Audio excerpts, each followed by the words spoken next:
사도행전 18장 9절에서 10절 말씀 제가 봉독하여 드리도록 하겠습니다. 밤에 주께서 환상 가운데 바울에게 말씀하시되 두려워하지 말며 침묵하지 말고 말하라. 내가 너와 함께 있음에 어떤 사람도 너를 대적하여 해롭게 할 자가 없을 것이니 이는 이 성중에 내 백성이 많음이라 하시더라. 아멘. 아멘. 하나님 편의 선자의 사명 그리고 은혜라는 제목으로 오늘 말씀을 함께 나누고자 합니다. 바울이 2차 전도 여행 중에 지난주에 거쳤던 아테네를 지나 고린도라는 지역으로 이동을 하게 됩니다. 바울은요, 이 고린도 지역에서 브리스길라와 아굴라라는 유대인을 만나게 되고요. 다행히 이 두 부부와 하던 일과 브리스길라, 아굴라가 하던 일과 바울이 하던 일이 천막을 만드는 일인데 동일함을 통해 같이 동업을 하게 됩니다. 여러분, 바울이 복음만 전하면서 살지 않았어요. 바울이 후원받은 돈으로 생활하지 않습니다. 후원도 받지만 그가 직접 천막쟁이 일을 하면서 천막을 보수하며 만드는 일을 하면서 생계를 꾸려가는 가운데 복음을 전합니다. 이 일에 함께 동역했던 자가 누구냐면 같은 천막쟁이였던 브리스길라와 아굴라였다라는 거죠. 그리고 이 천막 만드는 일을 함께 하면서 주말이 되면 안식일이 되면 그가 회당에 가서 강론을 하고 말씀을 전하고 유대인들과 헬라인들을 향하여 복음을 선포하는 모습을 보여주게 됩니다. 이후 빌립보 감옥에서 바울과 함께 갇혀 있었던 누구였죠? 바울과 실라죠. 실라가 이 고린도 지역으로 넘어오게 되고요. 마찬가지로 어머니는 유대인이었고 아버지는 헬라인이었지만 바울이 복음 전함에 방해를 받지 않기 위해서 할례를 받게 했던 누군지 기억나십니까? 여러분 말씀 가운데 다 들었잖아요. 디모데죠. 디모데가 다 고린도 지역에 합류를 하게 됩니다. 복음의 동역자였던 실라와 복음의 동역자로 세웠던 디모데가 합류를 하자 바울이 더더욱 힘을 입어서 더더욱 열정과 뜨거움을 가지고 복음을 선포하기 시작을 하죠. 그리고 이 일로 인해 또 유대인들이 바울을 핍박하고 바울을 고통 가운데 머물게 합니다. 이로 인해 바울은 브리스길라와 아굴라와 함께 머물렀던 곳을 떠나 디도 유스도라는 한 사람의 집에 머물게 되고요. 이 사람의 집은요, 마침 회당에 빌립보 회당의 바로 옆집이었다라고 성경은 기록합니다. 그리고 그 옆집에서 머물며 회당에 나아가 복음을 또 선포하기 시작을 하죠. 놀라운 것은요, 당시 회당장이었던 그리스도가 아닙니다. 그리스보가요, 복음을 듣고 그의 온 가족이 세례를 받고 기뻐했다라는 성경의 기록이 남게 됩니다. 그리고 이 그리스보를 전도한 이후에 바울이 기도하는 환상 중에 예수님을 만나게 되고요. 예수님이 하신 말씀이 바로 오늘 이 말씀입니다. 두려워하지 말고 침묵하지 말고 말하여라. 내가 너와 함께 있음에 어떠한 사람도 너를 대적하여 해롭게 할 자가 없을 것이니 이는 이 빌립보 성중에 내 백성이 많음이라 라는 말씀을 듣게 됩니다. 바울이 그래서 이 빌립보 지역에서는요 1년 6개월이라는 시간 동안 머물려 복음을 전하게 되죠. 문제는요, 바울이 이렇게 복음을 전하는데 바울의 이 복음 전함을 탐탁지 않게 여겼던 유대인들이 바울을 법정 고소를 하게 되고요. 이때 총독이었던 갈리오는 고소되어 끌려온 바울과 그 유대인들을 향해서 이렇게 얘기합니다. 너희 유대의 율법을 가지고 로마법 안에서 평가받으려고 하지 말아라. 너희 유대의 율법은 너희들이 알아서 해결해라. 그러고 오히려 로마 법정에 끌려온 바울을 그리고 유대인들을 쫓아내는 상황이 발생되게 됩니다. 다시 말하면 법정에 끌려왔지만 아무 혐의 없이 바울은 풀려나게 되었다라는 거죠. 그리고 나서 유대인들은요, 이로 인해서 분내해서 바울을 고소할 수 없음에 왜 그랬는지는 모르지만 당시 빌립보 지역의 회당장이었던 소스데네라는 사람을 잡아서 법정하면서 폭행을 가하는 장면이 드러나게 됩니다. 그리고 바울이 빌립보 지역의 전도의 내용이 말씀을 맺게 되죠. 여러분, 오늘 이 말씀을 가지고 함께 분석해가며 은혜를 나누고자 하는데요. 말씀을 보면요, 끊임없이 방해하는 유대인들이 등장을 합니다. 반면에 동일한 유대인이면서 브리스길라와 아굴라처럼 바울을 돕는 유대인이 등장을 하고 있다라는 거죠. 두 번째로는요, 바울의 전도는요, 여전히 살아계신 하나님과 동행하고 전파되어지자 어떻게 됩니까? 빌립보 지역의 회당의 장이었던 그리스보의 가정이 세례를 받게 됩니다. 이게 얼마나 놀라운 사건인지 한번 또 나눠보고자 해요. 세 번째로는요, 바울이 여전히 복음 전함을 멈추지 않고 예수님의 음성에 귀 기울여 너를 지키겠다는 그 음성에 귀 기울이고 나아가자 정말 유대의 그 로마의 법정에서도 바울의 해하지 못하는 예수님의 개입하심을 우리가 말씀을 통해 보게 됩니다. 이 세 가지를 가지고 함께 나누고자 할 텐데요. 첫 번째로 여러분, 저와 여러분들은 어느 편에 설 것인가라는 거예요. 바울은 예수님을 다메섹에서 만나게 됩니다. 그리고 이방인의 사도로서 복음을 전하는 삶을 살게 되죠. 바울이 다메섹에 간 이유가 무엇입니까? 예수님 믿던 자를 잡아서 죽이거나 징계하기 위하여 그게 다메섹에 갔습니다. 그 앞전에 그는요, 복음을 열정적으로 전했던 스데반 집사를 죽이는데 돌 던지는데 앞장섰던 자가 바로 바울이었다라는 거죠. 그런 그가 복음을 듣고 예수님을 만나고 이방인의 전도자로 이방인의 사도로 변화를 받게 됩니다. 유대인이 들었던 복음, 바울이 예수님을 만나서 들었던 복음, 과연 다른 복음이었을까요? 일부 유대인들은 사도들을 통해서 복음을 들었고, 바울은 예수님을 다메섹 도상에서 만남을 직접적인 경험을 통해서 복음을 들었으니까 바울이 좀 더 훌륭한 복음이지 아니하였을까? 라고 생각이 되시나요? 아니요. 바울이 들었던 복음이나 유대인들이 들었던 복음이나 조금의 차이도 없는 동일한 복음이었다라는 겁니다. 또 그 유대인들 사이에서는 브리스길라와 아굴라와 같이 바울과 그 복음 안에서 협력하는 자가 생겼나 하면 일부는 바울이 복음 전함을 쫓아다니며 끝까지 방해하며 나아가는 유대인들도 있었다라는 거죠. 여러분들은 어디에 서기를 원하십니까? 동일한 복음이 맞춰졌음에도 그들에게 선포되었음에도 불구하고 브리스길라와 아굴라와 같이 동역하는 자들이 되시겠습니까? 아니면 동일한 말씀이 선포되었음에도 불구하고 나는 내 길을 나아가겠노라라고 내 방향만 추구하는 방향성으로 나아가겠습니까? 우리 교회에서도요, 이 땅의 많은 교회에서도 동일한 성경을 기준으로 한 하나님의 말씀이 매 주일날 선포됩니다. 여러분, 동일한 말씀을 듣는 우리는요, 하나님의 사람이라면 브리스길라와 아굴라와 같은 동역하는 자리에서는 은혜가 있기를 축원합니다. 제가 대학원에서 수업을 들을 때 대학원 생각하니까 그 과거의 그 힘든 시간이 막 생각납니다.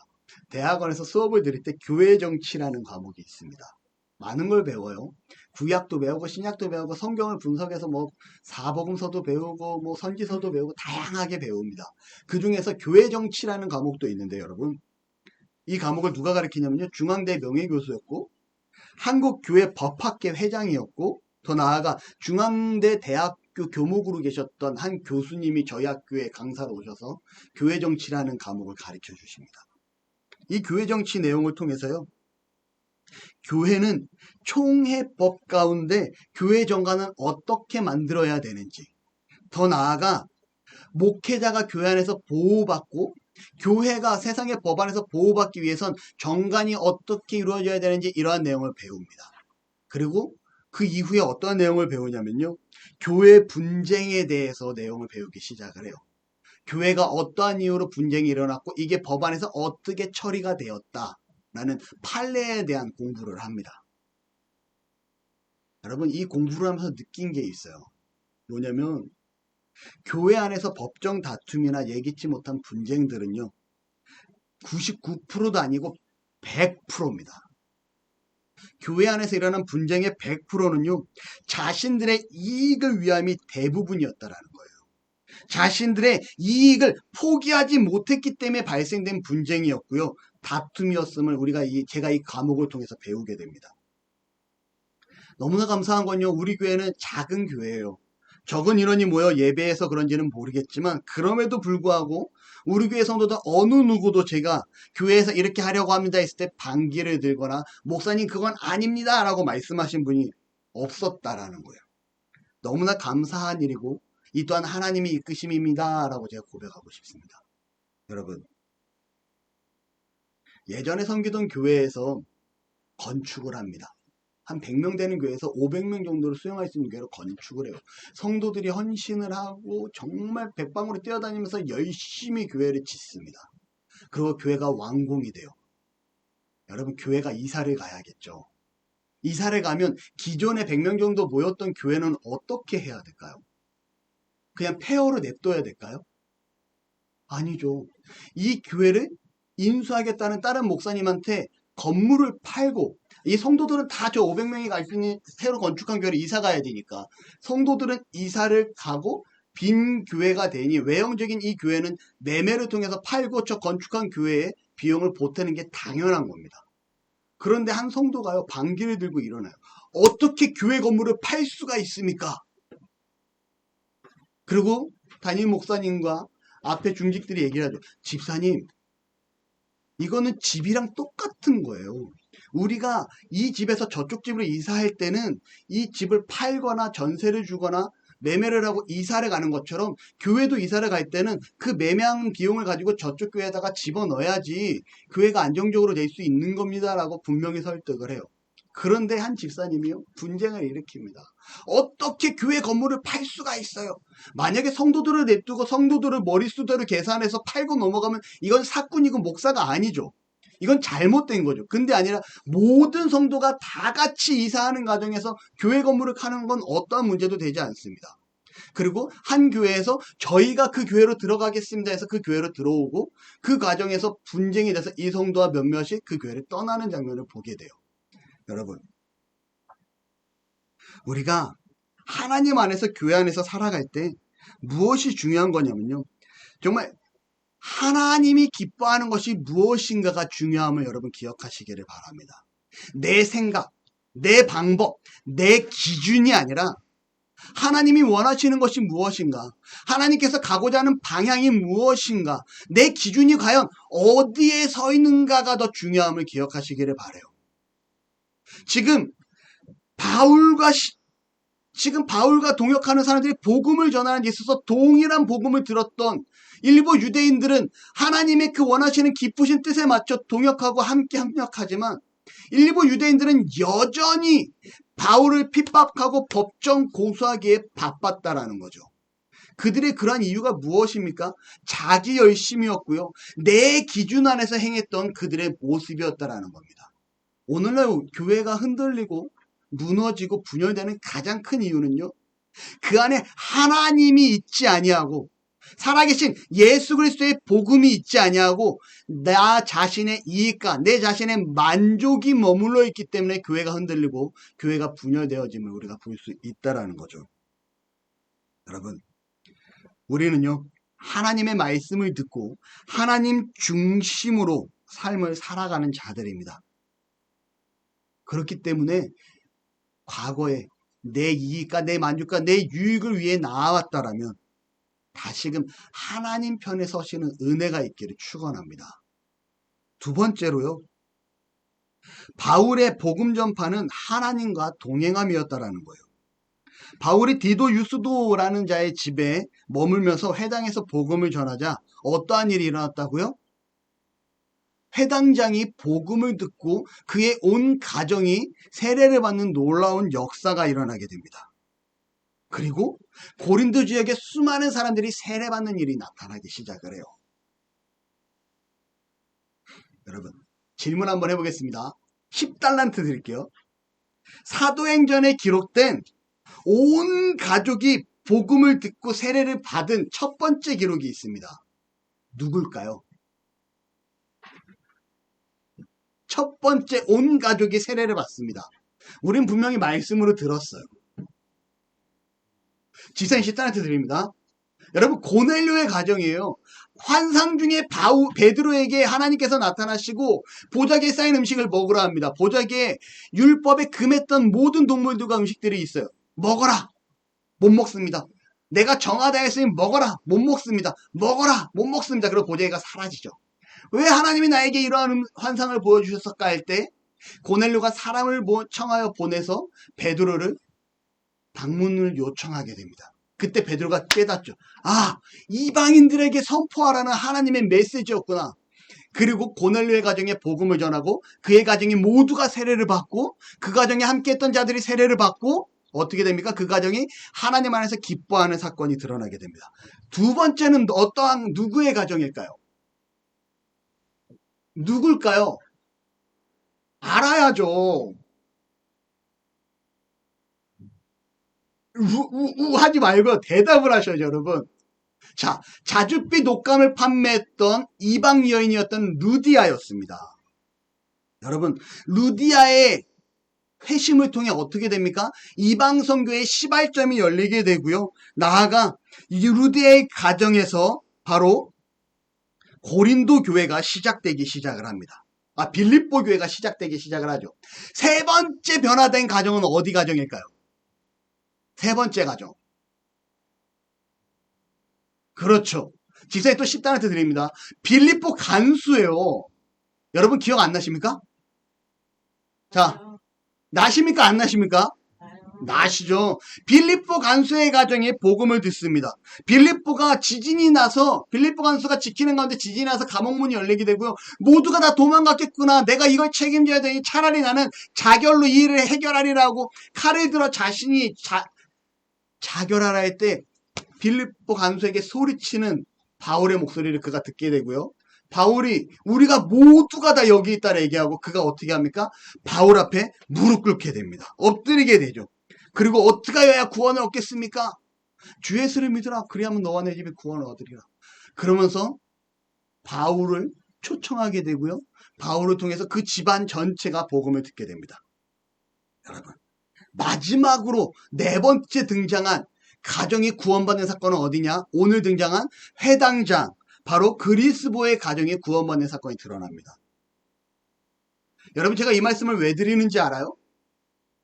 이 네 부류의 사람들이 다 다른 부류의 사람들이라는 거예요.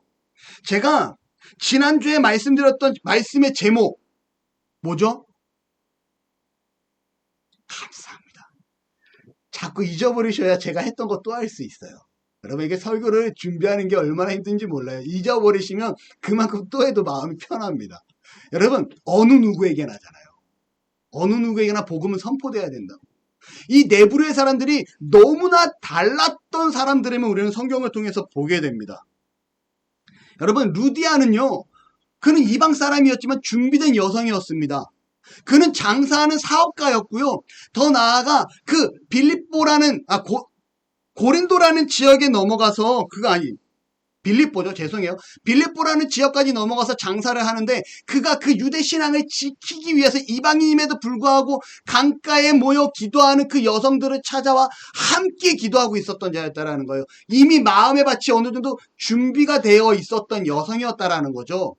그런 그에게 복음이 선포되자 그 마음밭에 싹을 틔우고요. 거대한 거목이 자라나기 시작하고 유럽 선교의 시초를 알리는 시발점이 그의 가정에서 진행이 됩니다. 준비되었던 루디아. 그러면 간수는 어떻습니까? 그는 준비되었던 자입니까? 바울이 복음을 전합니다. 간수가 안 들었을까요?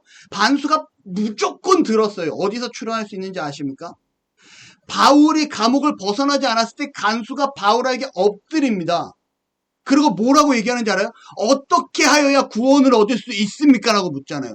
그 전까지는요, 이 간수에게 바울이 전한 복음은 어떠한 의미도 없고 어떠한 감정의 변화도 없었던 그냥 누군가 외치는 소리에 불과했다라는 거예요. 그냥 뜬 소리에 불과했었다라는 거죠. 그런 간수에게 여러분 복음이 들어갑니다. 어떻게 들어갑니까? 아무런 준비도 되어 있지 않던 자. 여러분 하나 더 얘기해 드릴까요? 바울이요. 고린도 후서에 보면 내가 3번 매질을 심하게 당했고 한 번 돌팔매를 당했다. 내가 그렇게 심하게 매를 맞은 적이 있다. 근데 그 중에 한 번이 언젠지 아십니까? 바로 이 간수입니다. 이 간수가 매우 치고 그를 발에 족쇄를 착오로 메었다고 성경에 기도해요. 착오로 메고 감옥에 집어넣습니다. 그는요, 위 상사의 얘기가 중요했지 바울의 복음은 어떠한 의미도 없었어요. 바울의 해상 가운데 내가 너무 많이 맞은 적이 있는데 그 3번의 기억 중에 그 한 번이 지금 오늘 간수 구원받은 가정에 그 간수가 때린 기억이라는 거예요. 바울을 그렇게 때릴 정도로 그는 복음에 아무런 감동도 없었고요. 오로지 자신의 일에만 열정적이었고 죄수들을 관리하는 데만 최선을 다했던 자였습니다. 그런 그에게 어떠한 일이 벌어집니까? 바울의 복음이 선포되어졌지만 변화가 없던 그에게 마음에 감동이 일어 그의 온 가족이 복음을 듣게 됩니다. 누구의 역사하심입니까? 하나님의 역사하심이라는 거죠. 여러분 더 놀라운 건 뭔지 아세요? 그리스도가 구원을 받습니다. 그 가정이 구원을 받습니다. 이건 엄청난 사건이에요. 이게 왜 엄청난 사건이냐면요. 죄송합니다. 자꾸 이게 떨어지네요. 이게 왜 엄청난 사건이냐면요. 여러분 그리스도가 어디의 장이었다고요?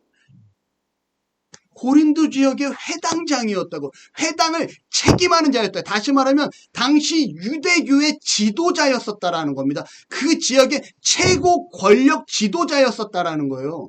그런 그가 지금 무엇을 듣습니까? 유대인들이 핍박하고 있는 그 개종한 기독교, 바로 기독교를 받아들였다라는 사건입니다. 여러분 그리스도도 대단한 사람이에요. 절대 흔들려서는 안 되는 위치입니다.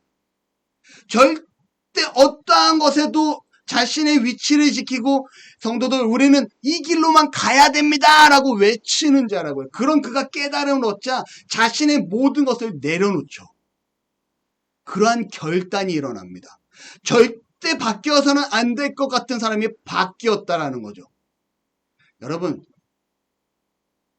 분명히 성경의 오늘 말씀에 보니까 그리스도가 구원을 받고 그의 가정이 세례받았다는 기록이 나오는데요. 오늘 17절인가 18절의 마지막에 이 고린도 성교의 마지막 장에 보면요. 소스데네가 해당장이라고 나옵니다. 그리고 그를 법정에서 쫓겨난 자들이 분을 풀리지 못해서 그를 데려다가 폭행했다라고 성경은 기록해요. 여러분 그리스도가 해당장이었는데 마지막 기록은요. 1년 반이 지난 마지막 기록은요. 소스데네가 회장장이라고 나옵니다. 일부 성경학자들은 회당장이 여럿이 있었을 수도 있다라고 얘기하고요. 일부 성경학자들은 그가 개종함을 통해서 회장단에서 지위가 박탈당하고 또 다른 회당장이 자리했을 것이다 라고 얘기해요. 저는 후자의 증거가 더 맞지 않을까라고 생각을 합니다. 여러분 자신의 그 권력의 위치, 회당장의 위치, 중책의 위치에서 그는 쫓겨날 정도의 각오를 하고 그의 가정의 복음을 위해서 헌신합니다. 다시 말하면 그는 예수 그리스도를 믿기를 결단하였다라는 거죠. 믿을 것 같지 않았던 자, 변화될 것 같지 않았던 자, 변화되어서는 안 되던 자가 성령이 역사하자, 복음이 선포되자 변화되었다라는 겁니다.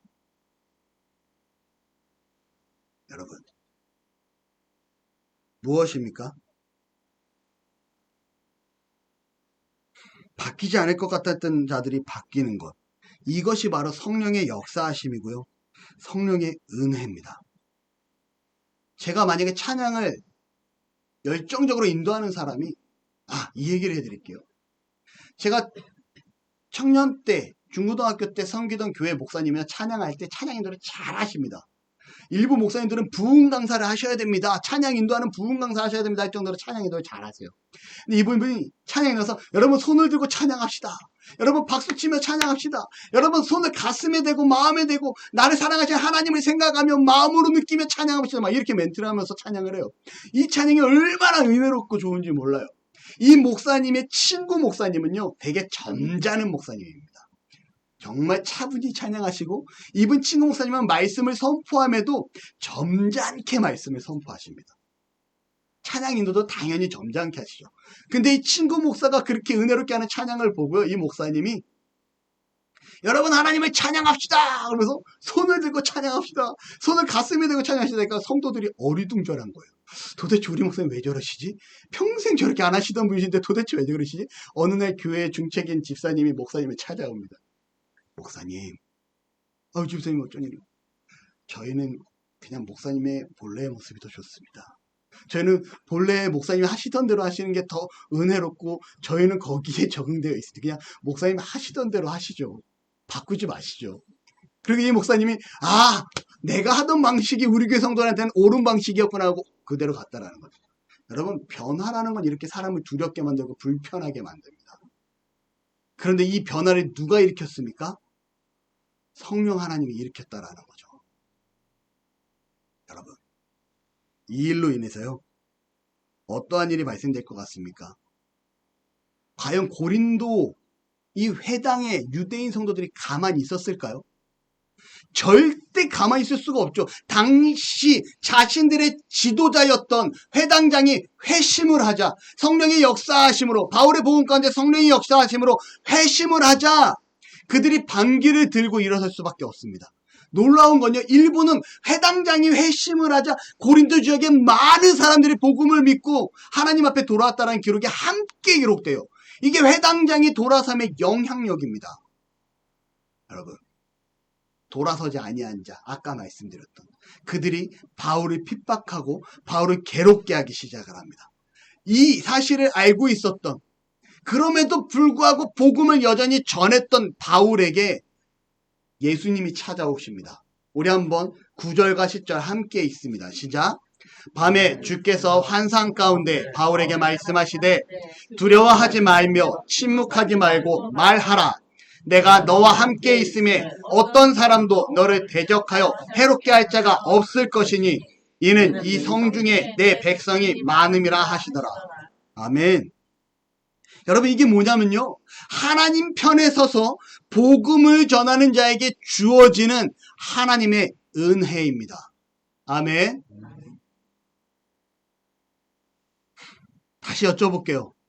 어떠한 자에게 복음이 선포되어져야 됩니까? 어느 누구에게나 복음이 선포되어져야 됩니다.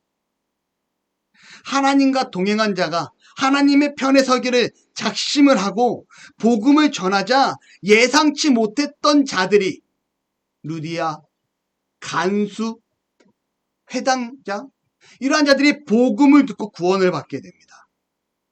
여러분, 요나 선지자 아시죠?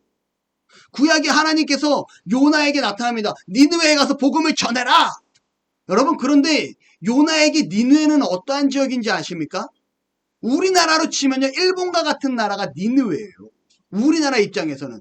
지금 우리 젊은 세대는 그나마 많이 완화됐지만 일제시대에 핍박당했던 우리 부모님 세대는요, 그 일제라고 하면 치를 쩔 정도로, 요번에 제가 저희 장인어른을 모시고 잠시 식사할 일이 있습니다.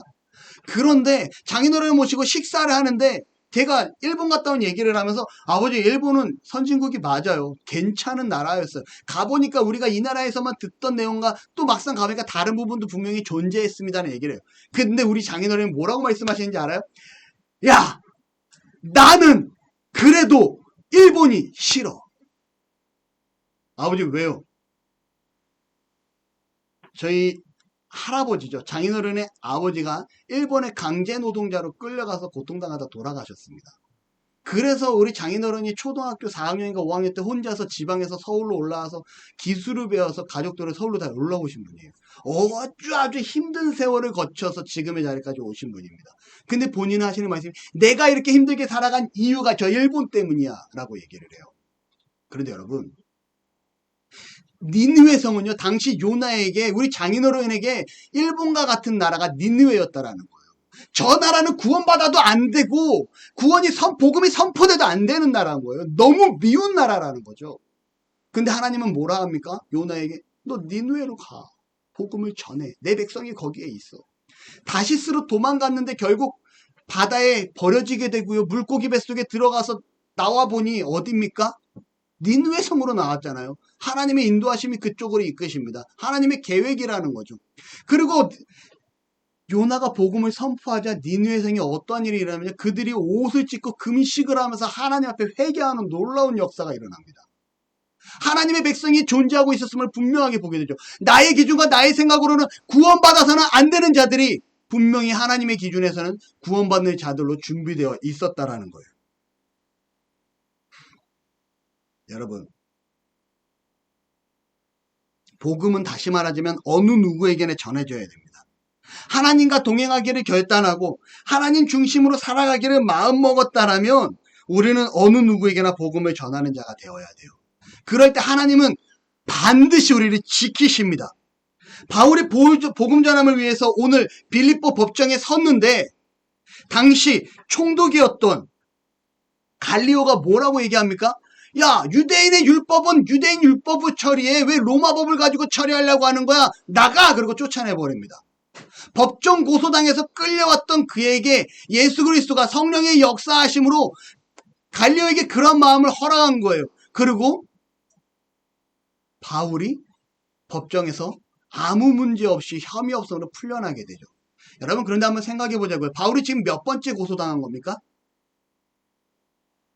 바울이 4번째 고소당한 거예요. 2차 전도 여행만 4번째 고소입니다. 가는 곳마다 고소를 당해요. 얼마나 괴롭고 얼마나 힘들겠습니까? 내가 복음을 전하면 또 고소당할 걸 알면서도 그는 하나님 편의 선자이기 때문에 예수님께서 내가 너를 지키고 인도할 거야 라는 말씀을 그가 간절히 믿고 신뢰했기 때문에 그가 그렇게 고소당함에도 불구하고 그가 복음을 전합니다.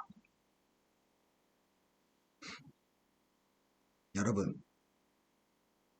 우리가 복음을 전하는 가운데 혹은 하나님 편에서 서서 살아가는 가운데 우리가 오늘 말씀을 기억해야 돼요.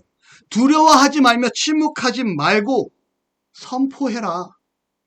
내가 너와 함께 있으니 어떠한 그 누구도 너를 대적하여 해롭게 할 자가 없을 것이다. 여러분, 이 말씀이 하나님께서 오늘 우리에게 주시는 말씀임을 기억하셔야 됩니다. 그러한 자세를 가지고 우리가 좋습니다. 하나님, 내가 하나님 편에 서서 선포하고 하나님 편에 서서 행동하고 하나님 편에 와서 전하겠습니다. 구분하지 아니하고 어떠한 누구에게든지 내가 그리스도인으로 세상에 드러내겠습니다. 라는 자세. 그럴 때 하나님은 내가 너를 지키고 인도하리라는 이 약속의 말씀을 가지고 우리가 이 땅을 살아나가는 은혜가 있기를 바랍니다. 반드시 붙잡아 주실 거고요. 살아계신 하나님께서, 다시 말씀드립니다. 살아계신 하나님께서, 나와 함께 하시는 하나님께서 저와 여러분을 인도하여 주시리라 믿습니다. 이 말씀은요, 어리다고 해서 난 아직 어리니까, 아니요. 어릴수록 나와 함께 하시는 하나님을 더더욱 붙잡아야 되고요. 내가 나이가 많대서, 아니요. 내가 남은 생에 하나님만을 더더욱 붙잡고 살아가는 남은 삶을 살겠습니다라고 다짐하는 은혜가 있어야 된다는 거예요. 여러분, 우리가 그러한 다짐할 때 반드시 위로하시고 지키시고 인도하시는 살아계신 하나님을 우리가 더더욱 누리며 느끼게 되는 은혜가 있을 줄로 믿습니다. 그러한 삶을 살아가시는 나눔의 가족이 되시기를 축원합니다. 기도하겠습니다. 할렐루야. 하나님 사랑합니다. 감사합니다. 고맙습니다. 살아계셔서 여전히 역사하시고 우리와 함께 하심을 우리가 이 시간 고백합니다. 하나님, 우리가 하나님 편에 서게 하시고 어느 누구에게나 복음을 전하며 그리스도인으로 하나님의 사람으로 감당하는 삶을 살기를 원합니다. 그럴 때 우리를 지키시고 인도하시겠다 약속하신 그 말씀을 붙잡고 함께 하시는 하나님을 누리며 느끼며 그 안에 기뻐하며 살아가는 인생이 되어지길 원하오니 성령님 주장하시고 인도하여 주옵소서. 감사합니다. 예수님의 이름으로 기도합니다. 아멘.